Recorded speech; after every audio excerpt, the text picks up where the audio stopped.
नमस्कार।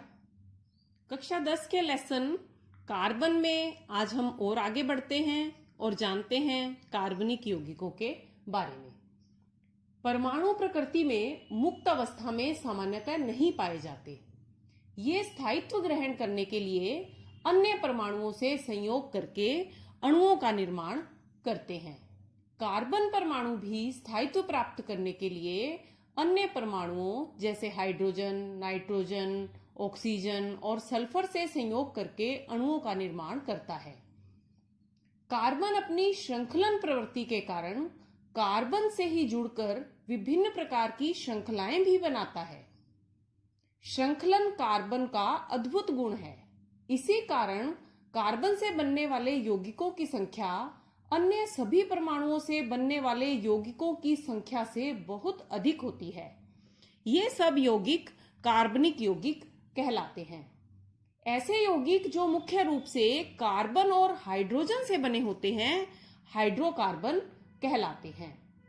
जैसे C2H6, CH4 के बारे में हमने पहले ही जान लिया है, C2H4, C6H14, इसी तरह के असंख्य यौगिक जिनके बारे में हम आगे लेसन में पढ़ेंगे। हाइड्रोकार्बन जो हैं, इनके वर्गीकरण के बारे में जानते हैं। हाइड्रोकार्बन दो प्रकार के होते हैं, अचक्रीय हाइड्रोकार्बन और चक्रीय हाइड्रोकार्बन। अचक्रीय हाइड्रोकार्बन वे होते हैं जिनमें कार्बन परमाणु सीधी या शाखित श्रृंखला के रूप में पाए जाते हैं, और चक्रीय हाइड्रोकार्बन वे होते हैं जिनमें सभी कार्बन वलय के रूप में जुड़े होते हैं।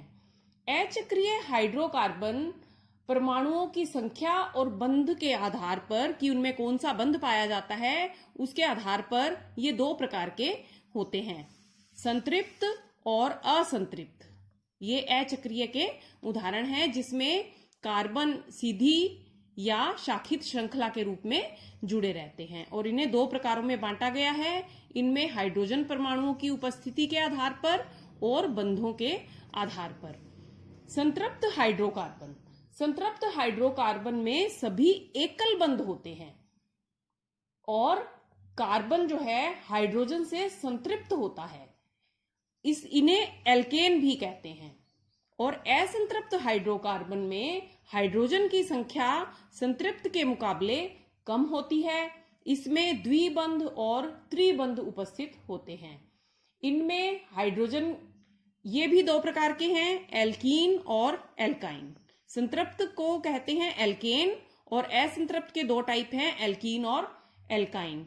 एल्कीन में द्विबंध उपस्थित होता है और एल्काइन में त्रिबंध उपस्थित होता है। इनके बारे में हम विस्तार से लेसन में आने वाले पार्ट्स में जानेंगे। अब बात करते हैं चक्रीय हाइड्रोकार्बन की।